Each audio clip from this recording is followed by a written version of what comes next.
Well. You asked for transfer rumor news, and what do you know? Barely 72 hours later, we get our first one. Tom Bogert, the guy to go for all things MLS transfer rumors, has announced that the San Jose Earthquakes will not be executing the club option to retain Josef Martínez, meaning that in 2026, he will be a free agent. Is it a good move? Is it a bad one? And why might the Quakes have done this, given that Martinez has been the top scorer for the team? That's what we'll be talking about today. This might come as a shock to some fans, given how well Josef Martínez has performed this year, and so for that reason, I do think it's worth highlighting some of his contributions. In 30 matches played, Josef Martínez got 14 goals. He did this in about 1,900 minutes, which roughly translates to a goal being scored every game and a half, more or less. To put this into perspective, in the past 10 seasons, only 2 players have gotten more goals in a season, and one of those was Wando, the club and league's greatest goal scorer. And we got Josef Martínez at a really good deal in the last offseason. He came in as a free agent, meaning the club only had to pay for his salary. And now that salary is nothing to scoff at. Josef was the third highest earner at $1.45 million per year, but I think the numbers do prove that the money was well spent. Martinez's contract did allow the Quakes to decide on whether they retain him for another year, and they've decided not to, assuming that these rumors are true, of course. So yeah, when you combine this with the fact that Josef Martínez is generally very well received by Quakes fans, it might be really surprising to see that this decision is being made. Before we continue this discussion, assuming that the rumor is true, I do want to remind everyone that this is just a rumor and is not confirmed by the club by any means.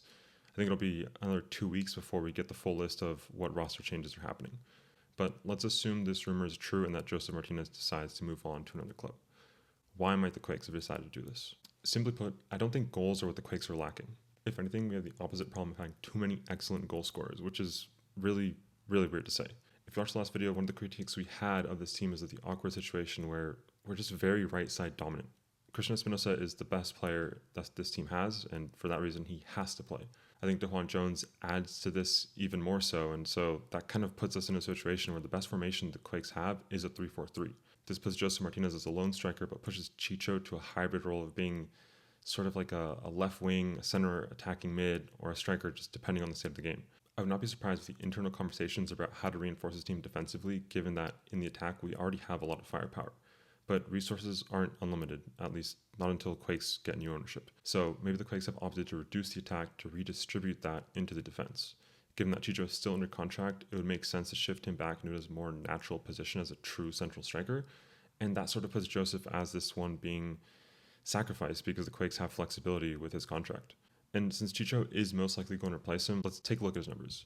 It is worth mentioning that Chicho is the highest earner on this team at around $2.2 million a year.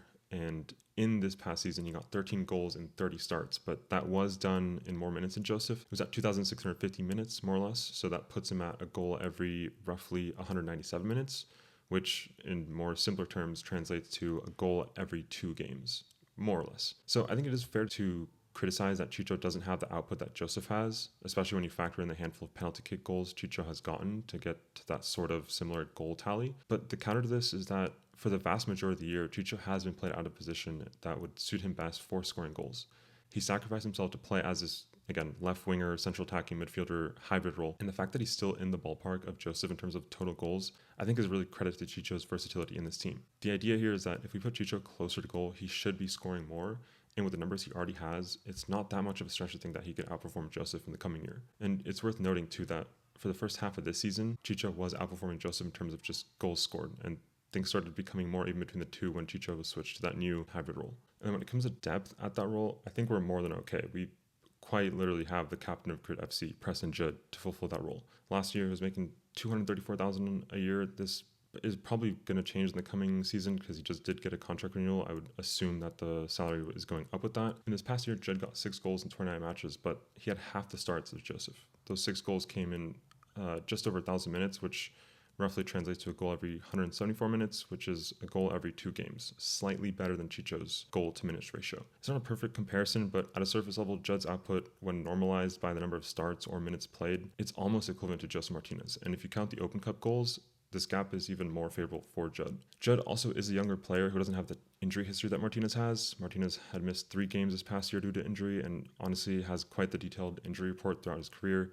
And in terms of availability, Josef Martínez also is a national team player for Venezuela. So he's going to continue getting call-ups. I mean, he should continue to get call-ups. And that's not something that Judd or Chicho have. So in terms of availability, they also beat him in that sense for the Quakes. So when we put all this context together, I think we do get a clear picture on why Josef Martínez is being let go from the Quakes, assuming that these rumors are real. having such a strong season.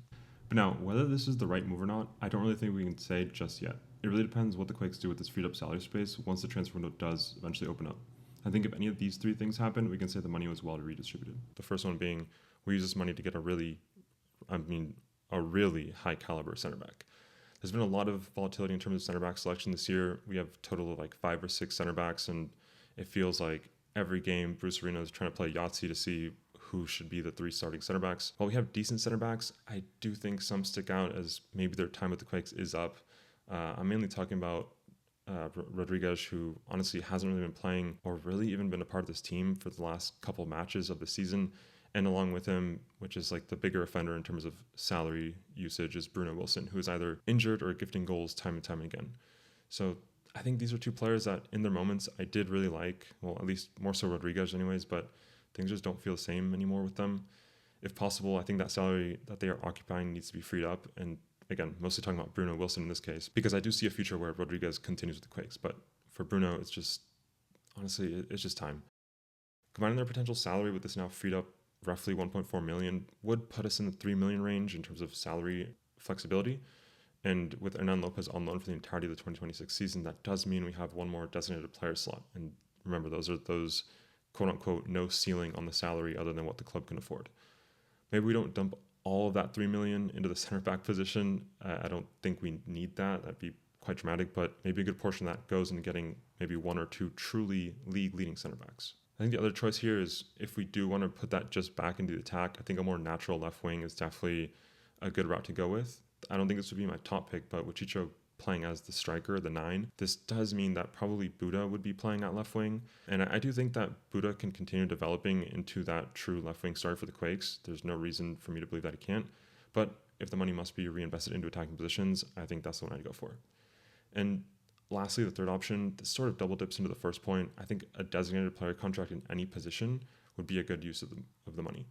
There's some positions I'd prefer having that DP in, like left wing, center back, or center mid, but I just don't think an MLS team can be truly competitive without filling out its roster in those higher earner spots.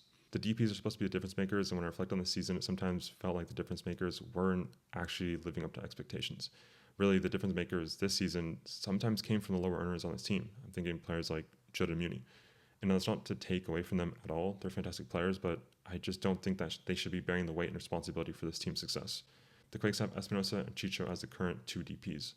Espinosa is one of the best players in the league, without a doubt, and if Chicho can play like he did this year and step it up to another level, now that he'd be presumably playing in his more natural position, he too can return to being one of the biggest names in this league. And one more big name on this roster, that transforms this team from being a borderline, maybe making playoffs team, to a team that should be hosting a playoff game 12 months from now. But if the Quakes treat this transfer window like they did in the summer and make only one or a few moves, or moves that don't significantly lift the quality of this team, then I think we'll be looking back at the decision pretty negatively. But of course, this is still only a rumor, and we'll see if this happens to be true. We'll find out soon enough from the 2025 roster who will be sticking around, but for now, that's all we have to talk about. Let me know what you think on this potential move and overall what the Quakes should be looking to do in this transfer window. Thanks for watching. We'll catch you next time.